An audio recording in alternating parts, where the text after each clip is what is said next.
All right. Okay. Without further ado, I call the Prime Minister to open the case from affirmative side. Here. Thank you. Can I just have a moment to like set up my timer? No worries. Sure. Also, like just I'm sure it won't happen, but I'm currently on backup power, so if it just fails, like give me 5 minutes to just set it up. Is that okay? Yeah, that's okay. If it comes to that, we'll adjust. Thank you so much. Just give me a moment, please.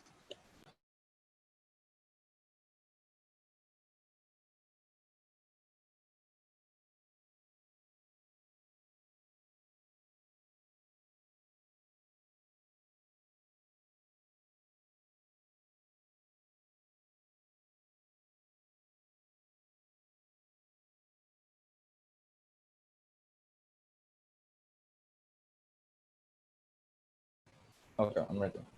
Uh, Starting in 3, 2, 1. Panel. On side affirmative, before we jump into the debate, we want to make one thing absolutely clear. The motion describes specifically activists, and we'll show to you why it is silly for activists to reject sex positivity, and why we don't believe that reject this includes the individuals of the LGBTQ communities, whether they choose to believe in sex positivity or not, but for activists, since they are a major stakeholder in vying for political rights and legislation for their community, right? That's our first clarification, right? And I've bring to you two lines of argument. Firstly, why when activists outrightly will support sex positivity, this will lead to more homophobic and transphobic legislation. And secondly, an analysis of like post-colonial theory and why going for different narratives and more localized context is a better alternative for these activists, right? So I'll characterize a lot of what non-Western nations look like in my lines of argument, and with that I'll jump in I'll jump directly into it, right? So why do we believe on side affirmative that activists should reject sex positivity, right? Because firstly, these non-Western nations already have great narratives against this community, right? They already exist harsh punishments for just coming out of the closet, just for being your own self, right? How do we see this? We see this as in the case of Pakistan, where there's a death penalty for being homosexual, where the case in Russia, where there's active discrimination, a state-led discrimination program against gay people, right? We see this in a lot of varied nations, that there's active discrimination for just being a person, right? And this demonization occurs on a higher level because the public narrative is focused around how these people are hypersexualized, how they are perverted, and how the narrative is how they are zoophiles, they're pedophiles, and how these people are essentially sex maniacs who can not just control their lust for people, lust for things, and that is why the way that's the characterization, right? And we believe that when activists for these communities come out and side with sex positivity, what that does, it just gives the opposition, the more radical side, more ammunition to take them down, right? And that is what we don't need. And firstly, and these societies are characterized not only by being against the LGBTQ community, but their own narratives of and own heteronormative sexuality is also very limited, right? You see places where even holding the hand of your heterosexual partner is openly is not considered right, right? Where being publicly affectionate is met with a lot of opposition, and we see this in countries throughout, in non-Western countries throughout the world, right? And what else do we see? We see the political narrative has currently been very challenging for them, because we see alt-right conservative leaders rising up, like Jair Bolsonaro, who actively go up on stage in political rallies and talk about how being gay is not being human, and about how his own son turned out to be a homosexual. He would shoot him or kill him or just disown him, right? We see how these public narratives are already so harmful for them. And once when you go out and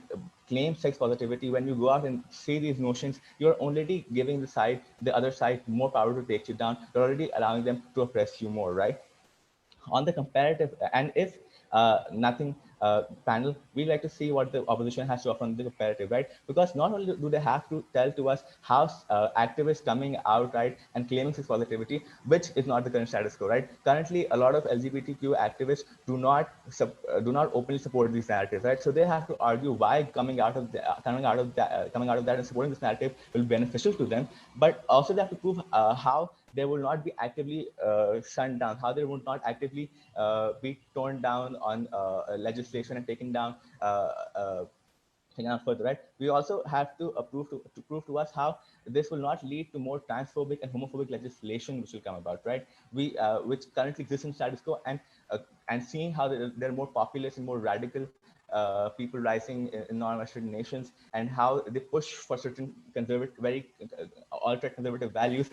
They will not push for more legislation on these matters, right? So with that, I'll move on to my second line of argument, right? How basically how we need to frame how LGBTQ activists can better work if they frame narratives on like post-colonial queer theory, right? And so why would this work, right? On the first basis, if you a lot of non-Western nations already have this narrative of being anti-Western, right? We already have these conceptions that being homosexual, being gay, or being trans are something which the West has induced in the general populace, right? And how these things need to be firmly rejected, right? We see how and we see that there's a complete rejection to have any discussion on this because these are seen as deadly and harmful Western values. So what is a better approach to, and so just leaning more into this and leaning more into the idea of sex positivity, which has come about from this idea of which is a very Western idea rooted in this idea of individual liberties and this idea of how adults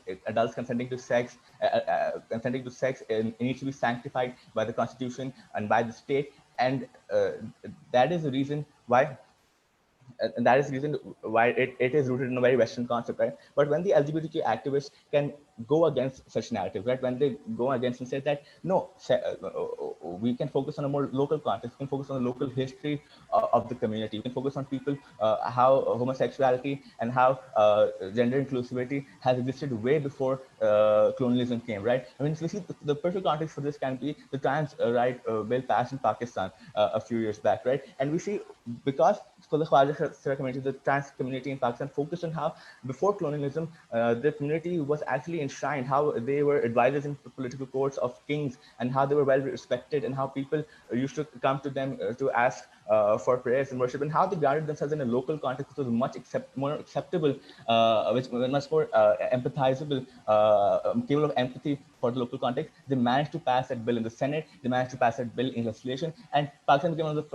the few countries in the region to give you a passport identifying as a third gender. And we see that the trans activism just got more momentum after this. People started to empathize with them more. And that's why I believe that it's really, really good to do that, right? Second, this argument about how love wins all, but like going for against a narrative of like sex positivity, right? So if the argument is that if LGBTQ activists on the alternative take this broad narrative of that love is necessary and love is an emotion that every human has a right to explore, and every human has a right to be affectionate to someone else, we think that these values are more approachable to non-Western nations, especially to the Eastern nations, which have more ideas, more I have a greater ideology of communitarianism, of looking for community and adhering to those qualities, and a very large amount of community solidarity that depends upon love, right, upon affection. And that is why I believe it is a more viable option for them to go for and we even see in Western nations as well. We see that LGBTQ and movements have used this slogan for love and how love is emotion to all humans and should be enshrined. And we see that that is also a route that the LGBT community can use as well, right? Because that is one which is capable of garnering more empathy and a greater sense of understanding rather than going for sex positivity, which will only lead to more demonization, as I've shown you before. So on side opposition, on affirmative, we've shown to you why these activists need to reject sex positivity, and then compare, and the opposition has to show us why they will not be reckoned down and why their side has more benefits to this. And thank you. Thank you for that fine speech. To open the case from negative side of the House, I call the Leader of Opposition.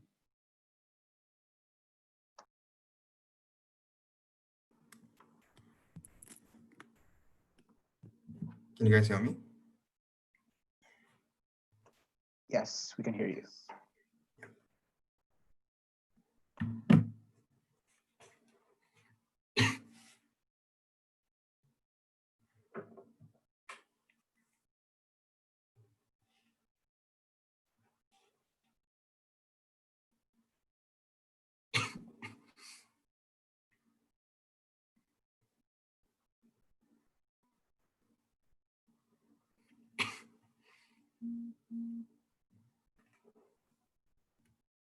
Yeah, I'm going to start now.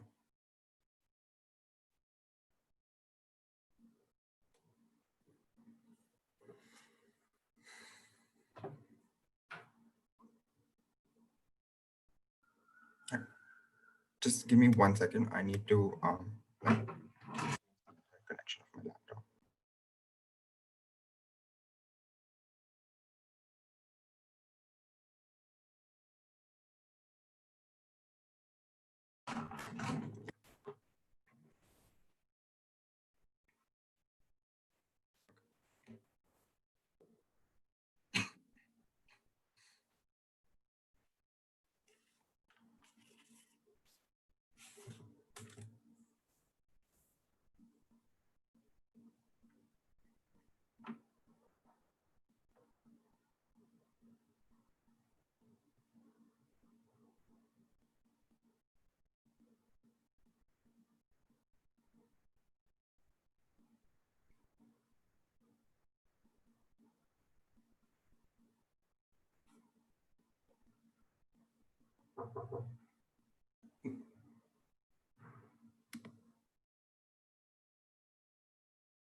Panel. Side affirmative necessarily needed to tell us what the alternative is, as well as separate to us how they, as well as give us the idea of how they're going to separate the idea of sex between the LGBTQ community and love or romance and acceptance, and somehow bring long-term solution and acceptance and integration into society by the LGBTQ community in these like non-Western countries, right? So we tell you that a large part of what they say is very visceral in nature because they do not go into the principle behind why this homophobia even exists in these countries, or why this anti-Western sentiment in terms of like them instilling homophobia in these countries exists in terms of post-colonialism and all of these things. And at the same time, they necessarily needed to tell us how these activists are going to somehow focus on like love wins all, but are still against positive sex, right? These are like assertions that they make, but they do not tell us how this is more beneficial to the community as opposed to what we will tell you today. And then like we will also show you more impact as to how like the goals of the LGBTQ community and the gay rights movement is essentially being furthered more in our situation, in our paradigm than theirs, right? So we're going to tell you this. We're going to talk about four things today. We're going to talk about the basis of homophobia in non-Western countries. We're going to talk about the objectives of the LGBTQ movement, and then we're also going to talk about how the best possible solution or the best way to go about or the roadmap to obtain like these objectives is by obtaining sex positivity. Finally, I will tell you a little bit about how these impacts are better off in our situation, right? So we're going to talk about what the basis of homophobia is. We agree that these like concepts have been instilled by Western liberal democracies in terms of the colonial era, because we tell you that the very principal basis behind homophobia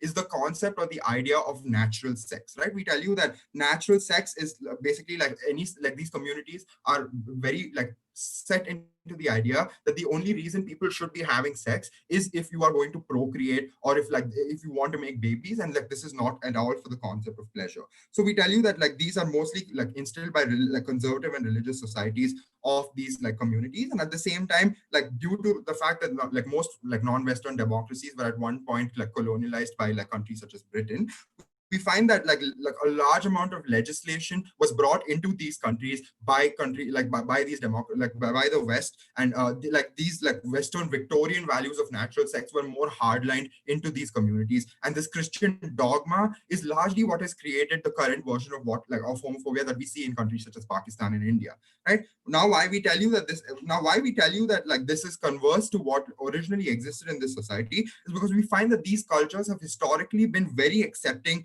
in general in terms of how intersectional they are as opposed to the West, because it's not, like the communities are not very binary in nature, and like people learn to accept each other more like on a better like they learn to accept each other better than the Western democracies. At the same time, when we talk about the homosexual or like the LGBTQ community, we find that these people were actually fairly normalized to LGBTQ sex, which we've seen through historic proof of like deities and statues in Indian temples, portraying homosexual sex, and even the transgender community in certain like Chinese culture and Indian culture and a lot of like Asian culture being very like respectful towards this community, and like being like they hold them at high regard in society, right? So the reason that like this homophobia even exists through a large extent is because of this criminalized legislation in terms of anything that is unnatural sex will be banned and will be criminalized. So when they tell us about how like certain countries in non-Western like countries are still like fairly regressive in the fact that they persecute the people belonging to these communities, it is not because these people are coming out or these people want romance like in terms of their homosexual tendencies, but the very basis of this criminalization is the fact that sex, like you're engaging in unnatural sex or homosexual sex, and that's why we're going to persecute you. So it becomes like so this is the very basis of homophobia, which is why we move on to it becomes important to talk about why the objectives of the LGBTQ movement have to move in a certain way, and we cannot like circumvent essential parts of the process and then move towards the end goal, even though Affirmative never even tells us what the end goal is. If it is just acceptance in the community, what does this acceptance even look like? So we tell you that like the objectives of the LGBTQ movement need to work like this, and they have worked even in liberal democracies. If we consider the gay rights movement, which was like began in New York City or like even America as a whole, we tell you that it needs to essentially begin by decriminalizing the fact that you can engage in sexual activities, and only then will you be at a better position to be able to fight for other rights in terms of inclusion in society. Then the second process, like the second step after this decriminalization, necessarily needs to be protecting your privacy, which means that at least behind closed doors, or you have some spaces where you can like truly express yourself and express your identity. And it is then after this that you can go ahead and focus on expression of your love and expression of your romance, which is where we see like this love wins all idea of the pride movement coming into like the Western liberal democracies. And then finally, like the end goal, which nobody has possibly achieved yet, is like conjugal rights and like equality in terms of marriage and adoption and surrogacy and all of those things. Why we think that it needs, like we necessarily, even in these non-Western democracies, we necessarily need to follow this procedure is because you cannot possibly circumvent this decriminalization of privacy aspect and move straight away towards expression of love and romance and then like attaining conjugal rights, which are these end goals, right? Because we see even with the Stonewall rights, where the primary pinnacle of the gay rights movement, these were because like the police violated the privacy of these people and like stormed this in and then like started shooting people. And then like the first step was towards getting that privacy and decriminalizing this activity, which still hasn't been done in these democracies. So the only way to go forward with like bringing about acceptance is to first decriminalize and at least stop persecuting these people so they can now rally in terms of activism, for love for all or romance or anything. On a second level, we find that people are like these communities are not opposed to love and acceptance in general, because we've told you that they're fairly intersectional in nature and they're likely to like accept these people for love and romance, and that's an easy way out for them. But the second these communities are going to quantify this love and romance with their disgust towards like unnatural sex, this is when the problem arises, and this is when like they're unable to move forward in terms of the entire movement. We tell you that these countries that are now persecuting these people, irrespective of like the societal acceptance of these people, like in terms of activists saying like we want like positive like integration in terms of love and acceptance, this criminal legislation is still going to remain, and this criminal legislation is largely the source of this entire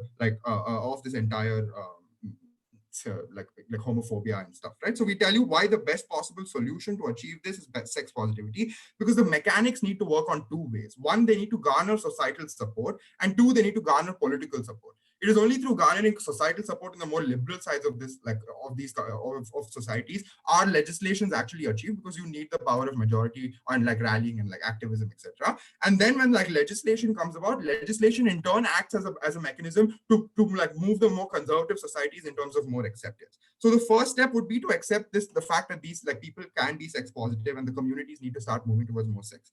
At the same time, we have this assumption that all LGBTQ activity is promiscuous and deviant, which like side affirmative also concedes to, and that until this deviance is taken away, nobody can possibly accept or associate the concepts of romance or love or familial values to this community, which means that like unless sex positivity is achieved, you cannot possibly go ahead and think that gay people are capable of raising a child or having the same status as a family as, say, a heterosexual couple. So, like the impacts of all of this is that the first thing that we need to do after decriminalization is that we reduce the stigma and we improve access of the state in terms of like identities and safe spaces, and even like legislation towards HIV and other sorts of things. And then only can we move forward towards how like the progression of the movement needs to go. And they necessarily need to tell us how circumventing this is going to like allow these communities to benefit at the same level as ours. So for all these reasons, proud to oppose. Thank you for that fine speech. To continue the case from affirmative side, I'll call the Deputy Prime Minister. Sure thing. Give me just a moment.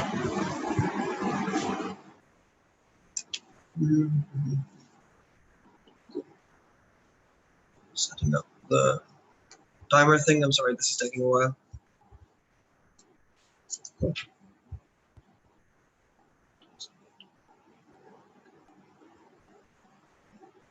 Cool. Ready to go? Sounds clear. Starting in 3, 2, 1. Panel, side negative loses this debate when they don't give you any constructive reasons for two basic premises of their case. The first, that sex positivity does work, is proven to work, or has any reason whatsoever to be effective in these countries that demonize sex, even that's like random heterosexual sex outside of marriages. Why would this be an effective policy there? Literally no analysis. We'll give you some in terms of why that doesn't happen. But secondly, this idea of even if we accept every single premise in their entire case, why should the burden of achieving that sex positivity be on the most vulnerable people to begin with? We think that because they acknowledge that these narratives of hyper promiscuity exist around these people already and are used to target them, why should then the burden of changing our societal conceptions around sex be placed on these LGBTQ people, where they are more likely to get targeted and much less likely to get the change that they want to achieve in terms of just sex positivity? Panel, we think we're going to take this debate on two basic questions, right? One, what side reduces the damages to the LGBTQ community, and what side provides the most mechanistic answers as to why that happens? But secondly, what side promotes alternatives, and what side gives you some form of mechanism as to how change is possible, particularly within these countries with the context that we've established for you. Now, let's talk about firstly this narrative that we pointed out to you in terms of the link between narratives and legislation, right? This idea that because these hyper-promiscuous narratives exist, they're able to push anti-homosexual legislation, right?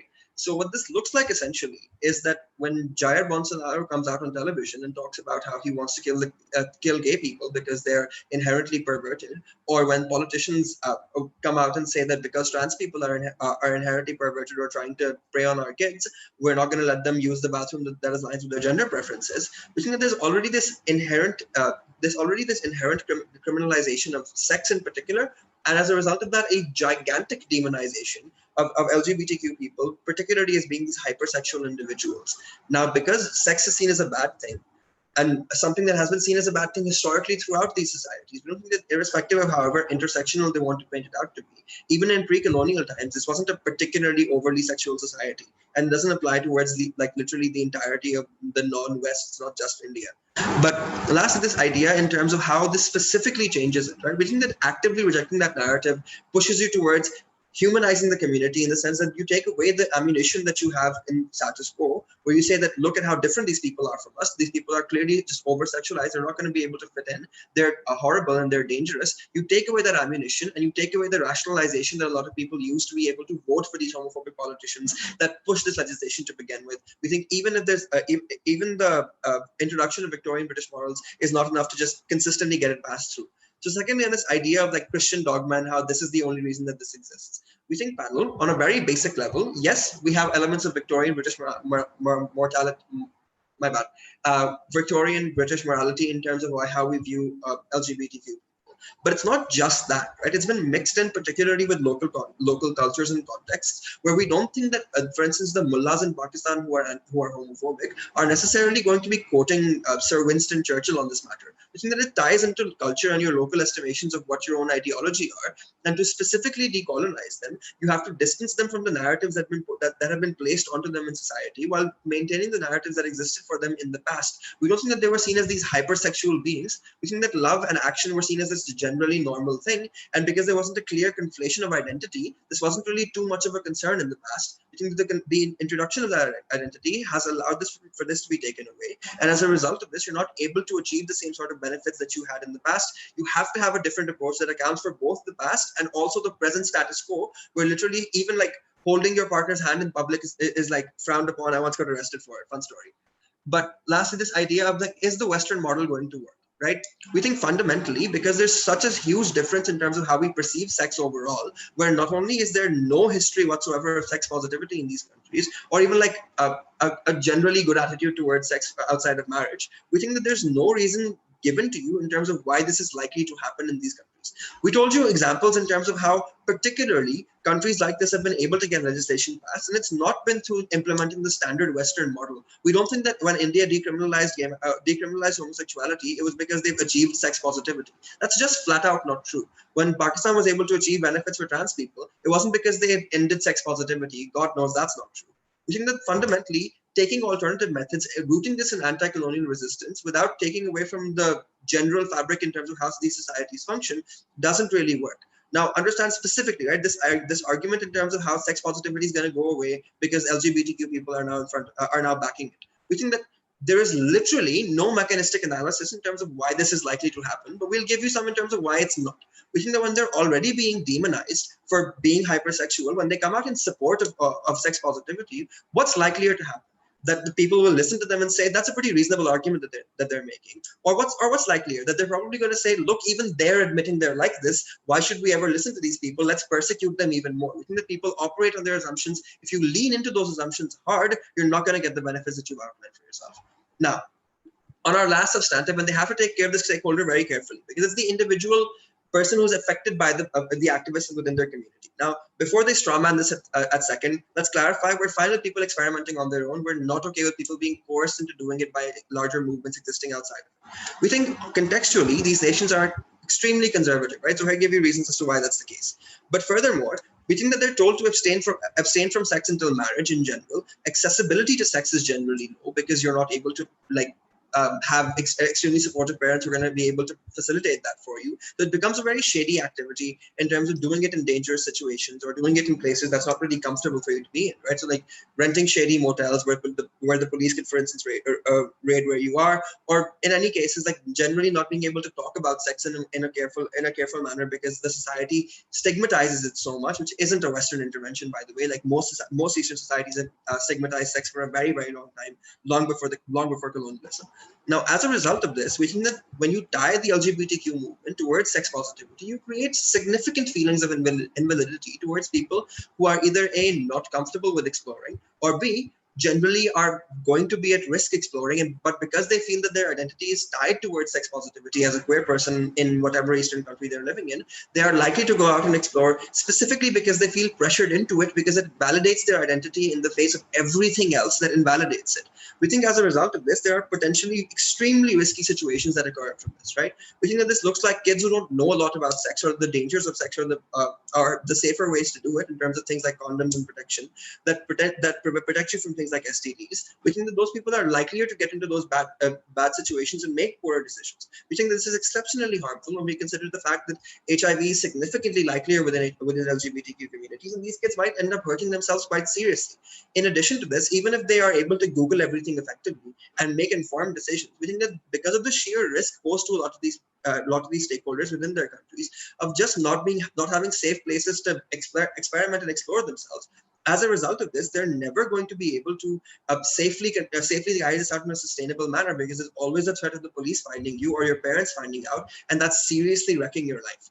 Panel, unless they can prove to you why A, sex positivity will significantly happen in their wardle, B, why it's only possible with the LGBTQ community openly coming out to support it, C, why the harms that we've outlined in terms of actively pushing narrative legislation and hate crimes because of playing into narratives that are already there will not exist, and unless they're able to prove to you why specifically the alternatives that we've proven like twice now do not work, please vote side affirmative.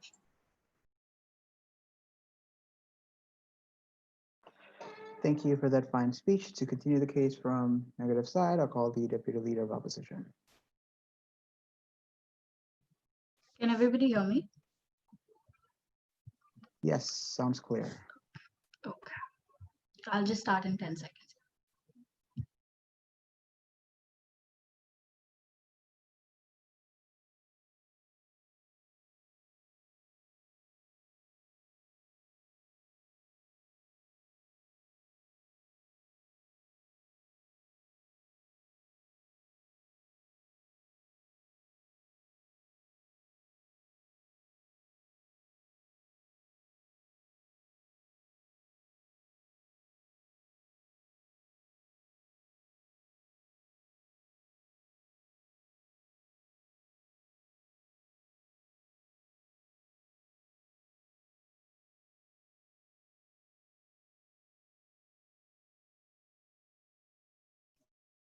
Let me just start my timer.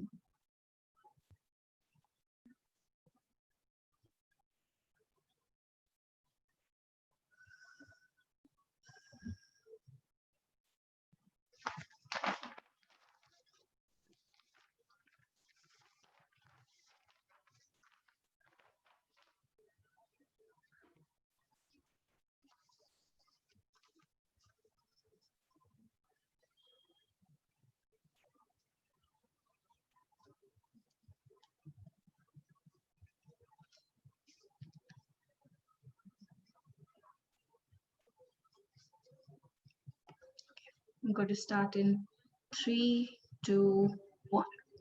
Panel, when side affirmative comes and engages with only romantic acceptance, completely ignoring the fact that sexual identities of LGBTQ plus members are contingent on this sex positivity, the fact that you have something such as a lesbian who wants to have sex with, let's say, a woman, and a gay person who wants to have sex with another man, the fact that it is contingent on the entire premise of sex positivity, and the fact that it is and the fact that they exist because of this because sex positivity is taken into consideration, the fact that side affirmative today refuses to engage with that and just talks about surface level romantic acceptance, that is abhorrent on their side, and that is why we win this debate.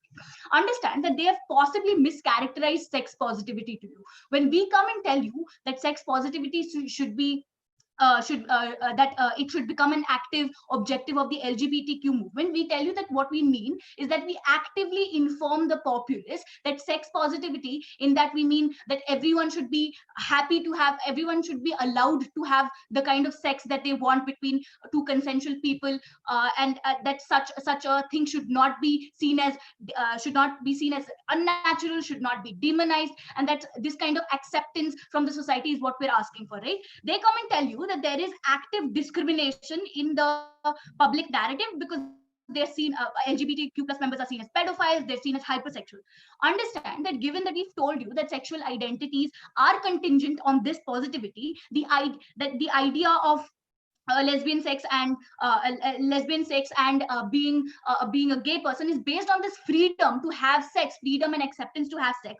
Once it becomes an agenda of the entire LGBTQ movement, once it becomes once it becomes something that they are actively propagating, there is normalization of this kind of sex, right? We tell you that the moment LGBTQ activists rally for such causes, they say that it is okay for two women to have sex, and that it is not something that is unnatural. That is where any kind of discourse starts on their side, what is the comparative here? They tell you that just because people are not accepting of this, you shouldn't talk about it. You continue to remain in your closets. You continue to, hide from the government. You continue to do something that the government has termed as criminal in this case, and you continue to lead such a substandard life where you're not allowed to express your sexual identity in public, right? This is what that happens on their side. And given that sex positivity is not an agenda on their side, there is no discourse, and people will continue to remain in this case.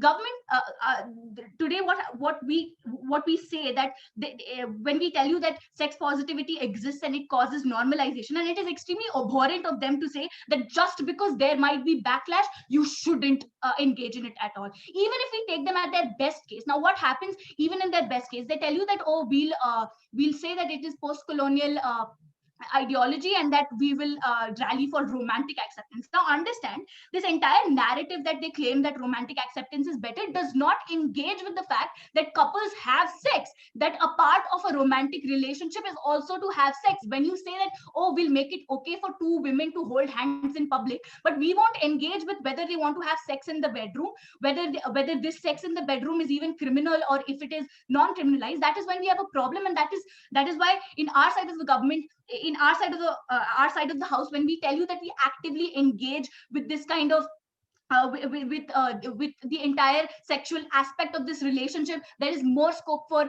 discourse. There is better scope for any kind of decriminalization of this kind of decriminalization of gay sex or lesbian sex. And that is why we continue to have a foundation which leads to better a realization of other rights such as conjugal rights or right to marry and things like that. So there is an active progression on our side of the house when we accept or concede to this basic and fundamental quality of all sexual identities, that is the freedom to have sex with whoever you want, right? Further, they tell you that, LGBTQ plus activism is seen as a Western ideology. Understand that we've dealt with this in our right from our first speaker. We've told you that this is the myth that needs to be discarded, right? We've told you that largely on a historical basis, we've seen more positivity of sex. We've seen temples being we've seen deities on temples being showing different kind of sexual positions. We've seen in Chinese history that there is instance of trans women, and we've told you that that this intersectionality already exists. Like, on their case, they are only trying to deal on a surface level about this romantic acceptance while shunning you to your bedroom to engage in this kind of criminal activity, right? They tell you that the burden should not be on LGBTQ plus members, and this is some bizarre statement that they make, given that we've told you and given that they've conceded to our characterization that there is that there are people in the community who are actively denying this existence, actively denying this sex positivity. We say that it is the incentive and it is the responsibility of such LGBTQ activists to put forward this agenda of sex positivity, so that there is better realization of rights and there is normalization of any kind of sex which is consensual and between, let's say, between two women or two men. They tell you that LGBTQ members are over sexualized and demonized. We concede to this entire characterization. We tell you that there is this narrative going on about how LGBTQ members are over sexualized. However, this is not mitigated on their side, panel. On their side, given that you are simply ignoring the entire premise of sexuality in general, you're ignoring that just to further this surface level right of romantic acceptance, given that you're ignoring sexual identity in and of itself. So therefore, what kind of world do we have on their side? We have a world where women go out, hold hands, men go out, hold hands, but they come back to their room and they then judged. They then judged for engaging in any kind of sex. Understand that on our side of the house, when we tell you that there will be active dissemination of information regarding sex positivity, when we tell you that we will try to naturalize this entire narrative of where anyone is free to have sex with any person regardless of gender, this is where we mitigate this kind of demonization and sexualization, right? This is where there is any kind of discourse, as opposed to their side, where they just want to create isolation bubbles where you have surface level acceptance in public, however no acceptance and just criminal judgment inside home. Understand that we tell you the impacts of such a movement, right? We tell you that sex positivity leads to better sexual practices. We tell you the moment you engage in sex positivity, you make it a thing that everyone can have sex with, everyone can have sex the way they want, it leads to more inclusion of all these LGBTQ members in the society. It leads to better sexual practices in terms of sex education, inclusive sex education, contraceptive, better engagement with healthcare in terms of diseases like HIV, which are mostly targeted to these people. Therefore, it allows these people to identify and explore their sexuality. The likelihood of them ever getting any kind of acceptance and them moving forth for better rights in the future happens on our side of the house, while on their side they refuse to engage with sexuality and want us to be content with just basic like romantic acceptance in public, right? We tell you how it is a better movement on our side of the house. We tell you that there is a foundation for better conjugal rights in the future. We tell you that the moment you engage with sexuality and the fact that you try to decry this notion of unnatural sex just because it does not lead to procreation, it leads to active changing of laws. Like it leads to active changing of laws because there is more legislation now. And once there is this kind of legislation, it delegitimizes the kind of people who continue to hold these notions of homophobia or transphobia, right? We tell you there is less stigmatization on our side of the house because now everyone is happy and they're allowed to have sex the way they want to. And this idea of promiscuity dies on our side of the house, and there is better and healthier sexual practices. And that is why we're very proud to oppose this motion. Thank you. Thank you for that fine speech. To close the substantive part of the affirmative side, I call the affirmative whip. You're here.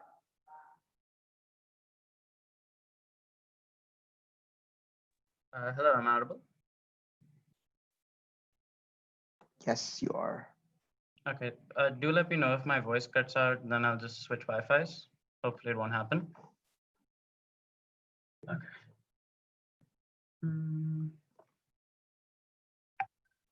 Okay. 3.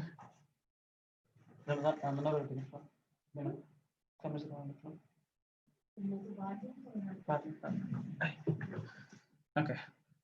Starting in 3, 2, 1. Panel. Side negative cannot take this debate on any of the basis or any of the premises they have provided. Because we tell you that everything they've provided so far in this debate have been premised on inherently problematic precedents, and they do not engage with any of the ideas that we bring into this debate, and their model just does not help LGBTQ people in the long run. Before getting into the issues and why we take all the issues in this debate, let's rebut some of the stuff brought in by the previous speaker, right? Now let's talk about this idea, first of all, of this roadmap they tried to create. First of all, they do not give you any analysis in this debate as to why any of the goals they've outlined or any of the mechanisms they've outlined are actually going to lead to rights for gay people in the first place, right? But let's take their examples at their best. Let's just say the LGBTQ community, for example, embraces sex positivity. What's likely to happen? Because they haven't really traced what's going to be the endpoint of this. I'm going to show you what the endpoint of this is going to be. When we have a status quo in most non-Western countries that sex is not accepted, and yes, this isn't just a Victorian thing. We've pointed this out in second constantly, but they continue to base it in Christian dogma. We tell you that most of these countries currently in status quo do not accept these people and do paint them out in a certain way. We tell you these narratives are specifically harmful. We don't think that you can just ignore this entire backlash that's there and say sex positivity is going to help this, because we don't tell you the solution to certain stereotypes and certain narrative harms are leaning into these harms in the first place. This isn't what's going to happen, and this isn't what's going to help. It's only going to help people who are actually trying to oppress these people, and it's going to cause more damages for them. We tell you this is the issue. And when they talk about this idea of discourse, and I found very interesting that the second speaker brought this up, because throughout two speakers in this debate, they've not engaged in our idea of discourse and context, which I'll get to in my issues exactly. But let's tell you what the discourse will look like if we have sex positivity as the goals of these activists. And yes, let's contextualize this again, because this is what's the motion reads that this is going to be for the LGBTQ activists, which means the movement is going to be pushing for sex positivity. That is inherently damaging for discourse, because this tells you this allots a specific identity of sex positivity to non-Western LGBTQ people, right? And the problem with this is an inherently Western concept, and this is only something that's been achieved, is currently being pushed for in Western countries because they already have a basic level of rights. They ignore the entire context that non-Western countries are set in. The reason that most Western countries are most Western LGBTQ movements are able to push for this idea of sex positivity is because they have a certain level of rights in the first place. We tell you that this whole roadmap that they've painted by going in reverse and saying we need to embrace sex, and this is going to somehow lead to people accepting love and saying this is surface level analysis. We tell you this isn't surface level analysis. This is accepting something at its premise. We tell you that in order for something to be accepted in society, it needs to be accepted as basic premise. We tell you that people are not going to be okay with the LGBTQ community going out there and having sex with other people, because this isn't something that even consensual, non-married heterosexual couples can do. So we don't see why homosexual couples can do it. And that just makes it inherently damaging for these people, because they don't see that the way this is going to impact them. But let me just move on to my clashes and explain this a little bit better, right? So first of all, first clash is what impacts the LGBTQ community, and we're going to talk about this in two areas. First, we talked about this in two areas. First of all, the idea of movements and the ideas of activists, right? So first of all, let's talk about the idea of movement, right? And this is very important because when we talk about taking the narrative of sex positivity in the first place, we tell you that this narrative is inherently damaging, right? The comparative in this debate then becomes about what we want to push for. The reason we continue to say that love is a better thing to push for, because people are more likely to accept love. We tell you that the context of most non-Western countries is a very collectivized approach rather than the individual identity approach of places like the United States, places like Britain. We tell you that there's more of a collective identity in Western countries, specifically in South Asia, South Asia and Southeast Asia. And that exact idea is what's going to help us, because this collective identity also means there's an appreciation for love in most cultures. We tell you that because there's that appreciation, there's more likely to be acceptance for these groups within these cultures, because there's going to be because it's a slow process. Because we think even in the most liberal of democracies, we think you first need to accept a thing at its very premise, that people are allowed to love people of the same sex or be anywhere on the LGBTQ spectrum. We tell you if that premise is not accepted, why would people be okay with them going and having sex? We tell you this just fuels problematic narratives. The comparative on their end is the movement picking up, going for sex positivity, and this presenting a certain narrative and causing the movement to be harmed in the long run. Because we tell you that sex positivity is not, if they rally for it more, their movement will be pushed back even further. And we tell you this is problematic in the context of non-Western countries, where these people don't have their inherent rights in the first place. They're not even allowed to do things like marry. So why would we think that they're allowed to have sex? And we think this is a very important. And moving on to the second idea in this debate, which is something they don't engage with, is the idea of the individual stakeholder. I tell you that individuals in the LGBTQ community are a very, very important stakeholder in this debate, because we tell you that when an entire movement is telling you that your identity is based on this inherent sex positivity, is based on this inherent idea of individual sex, this is problematic for young people. And it's something Mahat pointed out, which they did not engage with. Most kids, if they see that activists are out there saying that, yes, you need to go out there, you need to go have sex, we tell you this brings very huge risks in these non-Western countries, because heterosexual sex is not normalized. And this example is very important to understand in this comparison here, right? Because the context here is that in these countries, when heterosexual couples cannot go out on the street and they're arrested for it, we tell you that most LGBTQ couples will not be able to do this consensually. This will lead to active damages for them. We tell you the impact here then becomes, the comparative then becomes on our side, us allowing these people to be able to go out there, us allowing these people in the long run to be able to be accepted in society. We think acceptance comes from love first before it comes from any of these other things. And finally, the final clash of this debate is this idea of what side exactly mechanizes change. And we showed you this throughout the debate when we talk about localized context and looking at this from a post-colonial angle, right? We tell you this is inherently important in the context of most non-Western countries, because we have a very, very different set context as to what works for us in terms in difference of in comparison to most Western liberal democracies, right? Let's take an example of a comparison here. When we talk about the United States, for example, we tell you that activists over there can go and fight for sex positivity, and they can have that in their movement, because that's something that they can push for now, because legal marriage has been legalized over there. They're recognized as people. As horrible as status quo is, it is very much status quo that in Pakistan, you can literally get the death penalty for being a member of the LGBT community. We asked side negative then, why is it possible at all for these people to go out there and be able to have sex positivity in a way that it won't be damaging for them? We tell you that even in their best case, their impacts look like a couple of decades down the line, maybe some people, portions of the population will be able to accept this premise. But we tell you because of the specific context of non-Western countries that this is less likely to happen, and it's necessary for us to take that context into account when having this movement. What has side affirmative shown to you in this debate, and why is there no way that side negative can take this debate? We tell you that we provide a mechanized reason for why the movement is going to benefit from this idea of going for love, because this is what's benefited them in the first place, because this is the premise of it. Really, the sex positivity will be inherently harmful in the long run, not just for the movement, but in terms of the individuals who are going to be looking at this and feel the need to ascribe themselves a certain identity, which, yes, is an inherently Western concept. We tell you for the side that, and side negative in this debate does not show how any of their impacts are going to happen. We tell you that because their impacts are not going to happen, we tell you that the harms are more likely for the movement, for the individual and everyone. And for the side that provides you with all of the advantages, impacts, and quite simply protects the LGBTQ community and the movement as a whole, we think you have no choice but to let the motion stand and give this debate side affirmative. Thank you for that fine speech. To close the substantive part of the negative side, I call the opposition whip.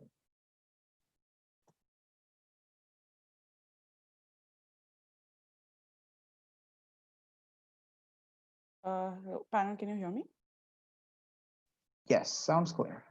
Cool. I'm just going to take like 10 seconds to collect my thoughts and then I'll begin. All right.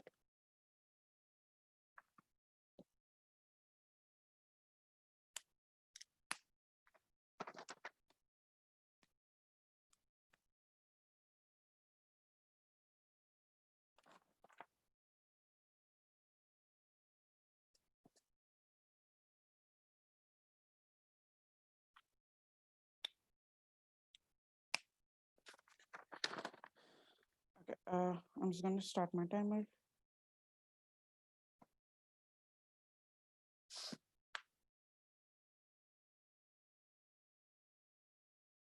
Okay, 3, 2, 1, start.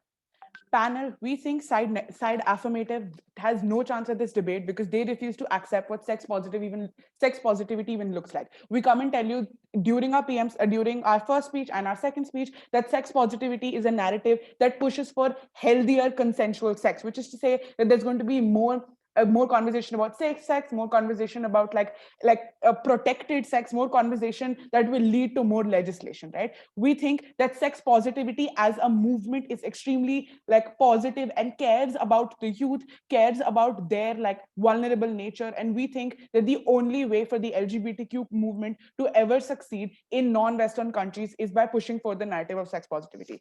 The first clash that we identify for you in this debate is whether activists are better off or worse off taking this burden of putting forth the sex positivity. Side affirmative comes and tells you that they're extremely vulnerable sections of the community. They're going to face extreme oppression. They're going to be further suppressed, and they're just never going to be able to bring about the change. What do we come and tell you on the comparative? We come and tell you that these activists and members of the LGBTQ community and all of their allies that become activists for the LGBTQ community are the only people who are capable of correctly decoding the myth that like LGBTQ community is promiscuous, the LGBTQ community is hypersex. We think that the only people in status quo capable of pushing forth the correct narrative for what the LGBTQ community stands for with regards to sex are the activists. We think that backlash is something that is received by any progressive movement, and we think that the backlash that the activists receive in this particular movement will pale in comparison of the benefits and the impacts that we have come and shown you.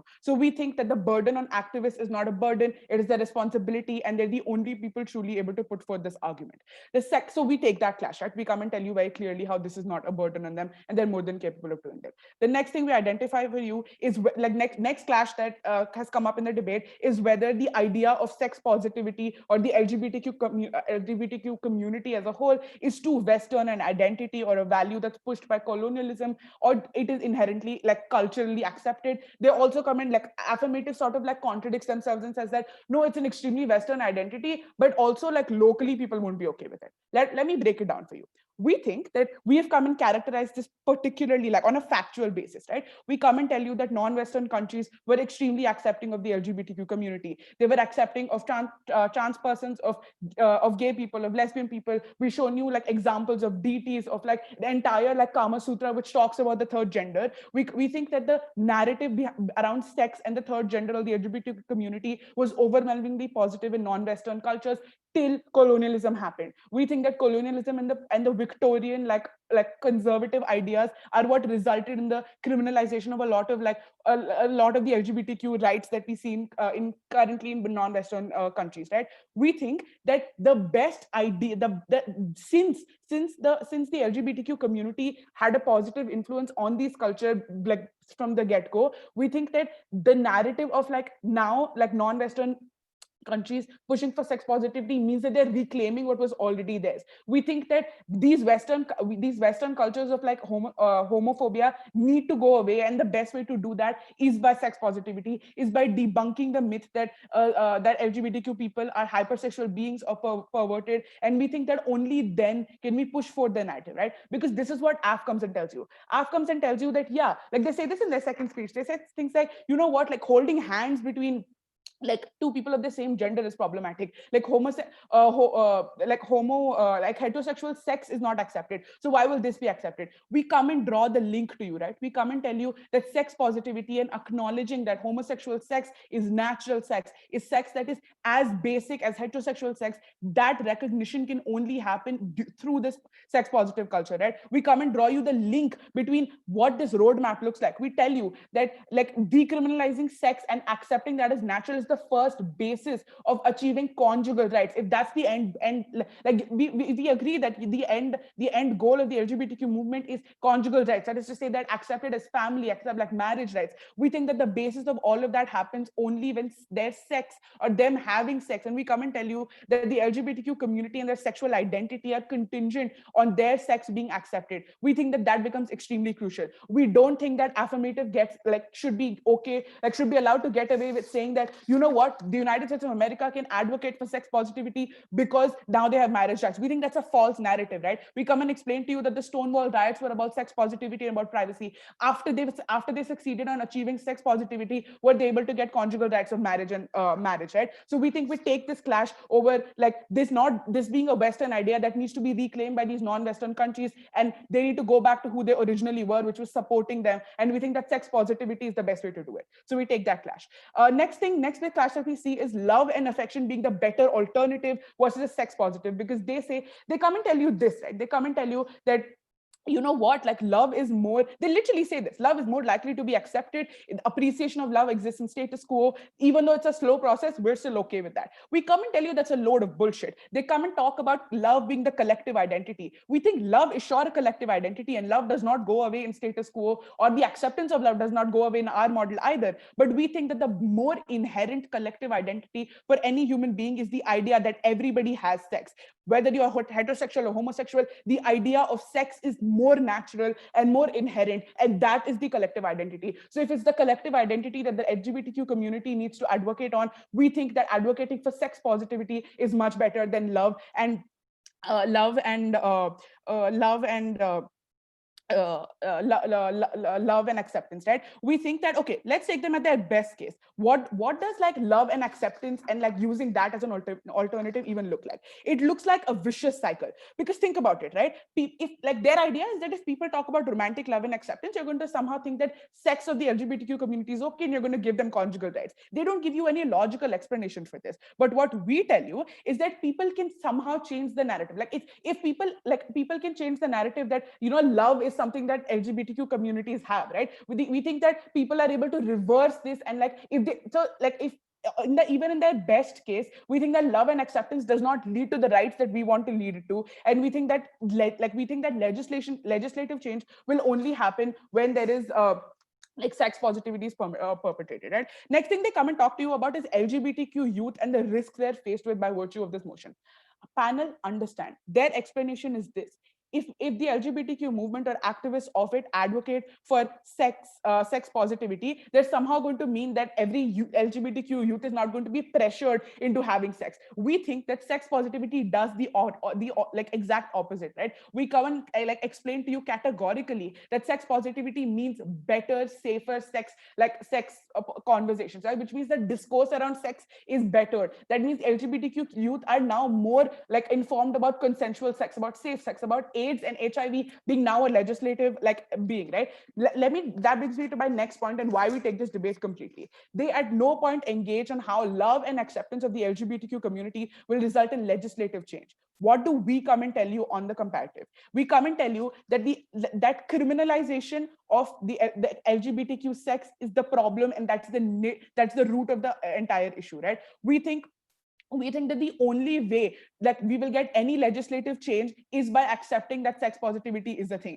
We think that legislative support and societal and liberal support is bettered on our side because we're able to identify that the problem is the bad reputation or bad narrative around sex and sex of LGBTQ community, and we think that we take that, right? So at the end of this panel, we think that the LGBTQ movement is bettered off because a lot of myths and bad narratives around them are broken down. We think that legislative backing is given when you address the root of the problem. We think that their best case fails to address the problem because their best alternative is love and acceptance. And we think that they're never going to get to conjugal rights, which is the end goal of this movement in status quo. They're talking like we're in the 1950s, where in 2020 they need to engage with the present, and we think it's too late. And for all these reasons, we take this debate.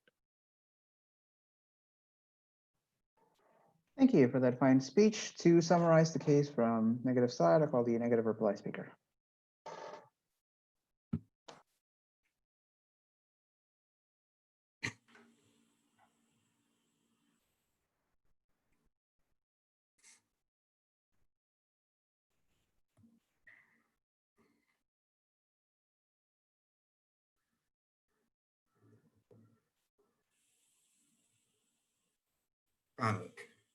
In this situation, side affirmative has come and forwarded their ideals or narratives of love and affection, and they also somehow tell us that these actors or these activists within the LGBTQ movement are somehow going to push these and also separate the idea of sexual activity at the same time. So they tell us three things in this, and these three things at their best case is also why we take this entire debate. And like as an alternative, there is absolutely no way that they have separated the idea of love and sex at any point in this entire debate, and they have sort of arrived at the conclusion without telling us how, with the active exclusion of sexual activity, or even without sex positivity in the community, all of these impacts are still going to be achieved. On the idea of acceptance, we've already told you why ours is likely to be a long-term solution as opposed to a vicious cycle where even if we manage to get communities to accept the fact that gay people or LGBTQ communities are capable of loving one another or can hold hands with each other, the second the discourse moves to sex, or the second someone talks about them actually having sex, because people aren't going to forget the fact that sex exists, and this acceptance is now going to be reversed because people are now disgusted, because we tell you from the very first speech that love and affection is not something people are opposed to, but when they quantify this love with their disgust towards unnatural sex is when this regression comes into the scenario, and they never tell us how this is possibly going to be separated or how acceptance is supposed to be or will be long term. On legislation, they tell us that once we achieve this entire societal objective of that the gay people are capable of being loved or capable of loving one another, somehow the government and the community will have enough social capital to be able to bring about active change in legislation, which is founded upon the principle of sex and the principle of unnatural sex, which is to say that if I am talking about me being able to love someone else as someone from the LGBTQ community, to change the very laws, they need to acknowledge the fact that these people have sex and that this legislation criminalizes that sexual activity. There is an asymmetry between how not talking about sex at all will not bring about any possible change in terms of decriminalizing sex, or even HIV and sexual sexual aid, where you cannot you need to acknowledge the fact that these people have sex, and you need to be positive about that, to then acknowledge the fact that these people possibly have unsafe sex, could be suffering from diseases, and then bring about legislation to target that. They never tell us how just love and affection will bring about this substantial amount of change, something that is more likely on our end. At the same time, we tell you on experimentation that the second people this activity still remains criminal, that the sexual activity still remains criminal, that there is a large amount of societal perception that this should not be done, that the sex is wrong, except experimentation instantly reduces, because people don't start experimenting by loving one another, people start experimenting by having sex with one another, which is how love is garnered, because we've clearly pointed out to you the link between these two things. So in any situation, if they tell us that people are forced to do it in shady places, that is more likely to happen in an event where this is still criminalized, and we've shown you why it is not likely to be criminalized in their situation.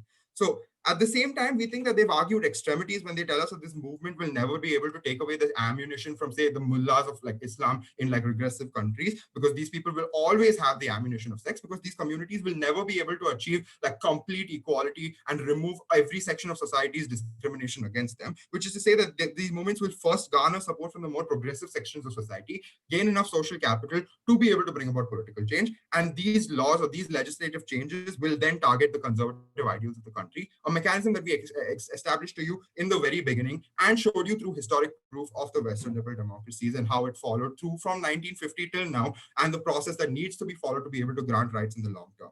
We think it's too late for them to say that like it's different from Western liberal democracies, because they've argued a 2020 USA in terms of like non-Western countries that are still in 1950s where USA was. Right? These two, like they needed to like collide the timelines to be able to actually identify what the issues were.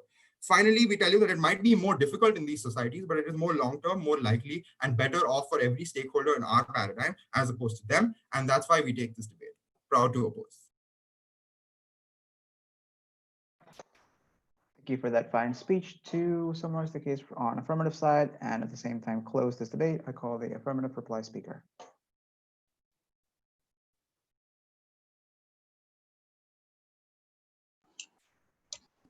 Cool. Just give me a second. All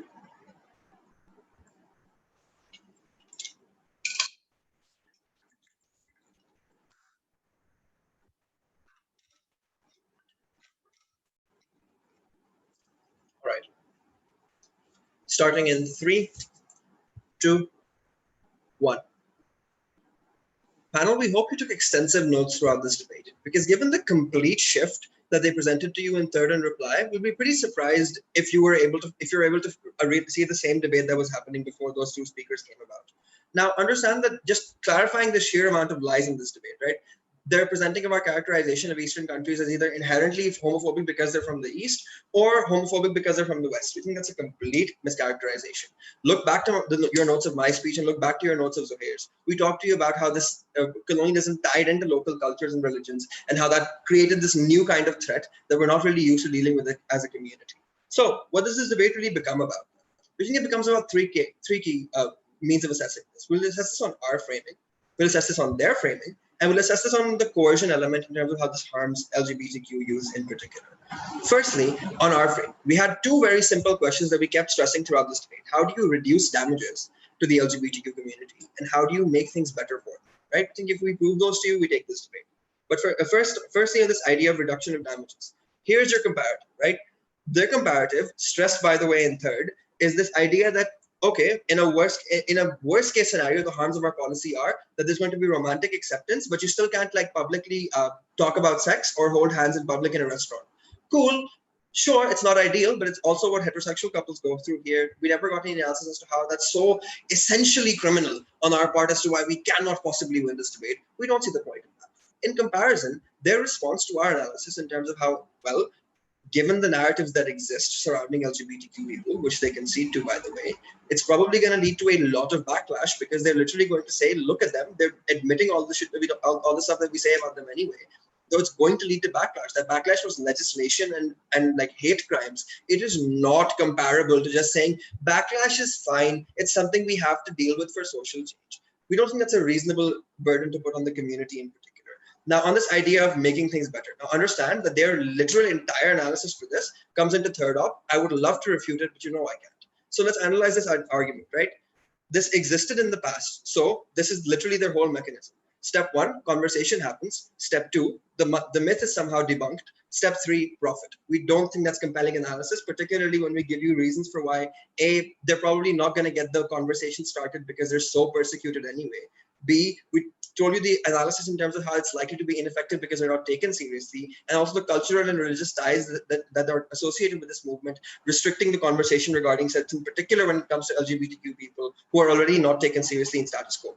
On a comparative, given that their whole framing is about legislation, understand that we prove to you specifically as to how legislation is possible through our models when you distance from sex and you focus on love and identity and pushing anti-Western narratives with trans rights bills, literally their own country's decriminalization of homosexuality. All of this was possible without achieving sex positivity in the first place. They give you no analysis in terms of how sex positivity is possible to be achieved outside of let's talk about that, or give you any analysis in terms of why it's so essential that it's not possible to achieve any benefits in the absence of it. We think on that ground alone, they lose this debate.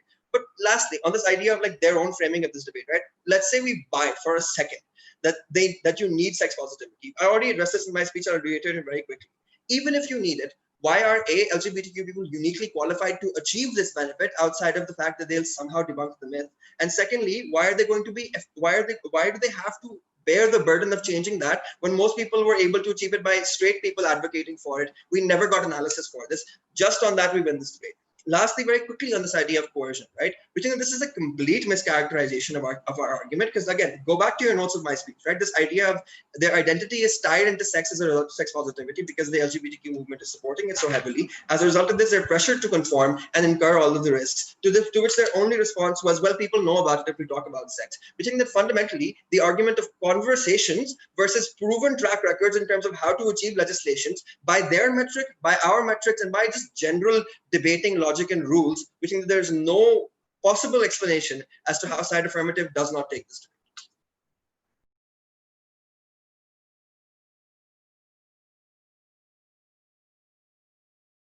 Thank you everyone for